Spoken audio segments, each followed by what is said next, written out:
来看根据卫福部公布10大癌症上新的统计，肺癌是头一届排伫致癌人数的第1名，那第2名是大肠癌，而且是和去年同款，即平均4分19秒，国内都会有1个人着癌。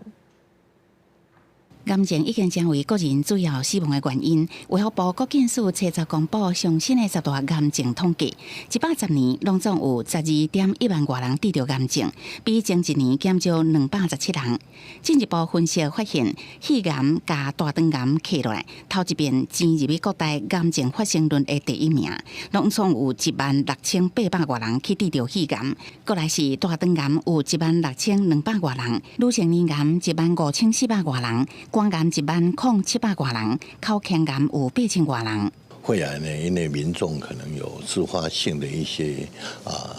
健康检查的健康的势能，所以呢，特别是我们看到的女性的发生率在上升的速度比较快。肺癌的一个问题是来自于空气污染的增加，以及国人平均年龄的一个攀升，所以使得虽然台湾的一个抽烟人口不断的下降，但是肺癌的风险却是与日俱增。国健署表示，癌症的时钟甲前一年同款，平均每4分19秒都有1个人去得着癌症。不过，值得注意的是，高死亡率的腰鞘癌向前进2名，头一遍排入去10大癌症发生率的排名。胰脏癌就是目前全球还没有一个很好的筛检工具啊，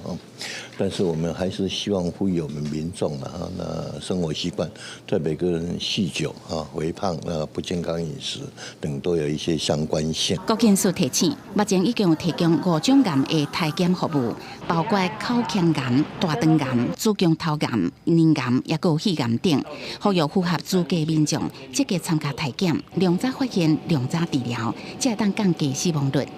记者综合报道。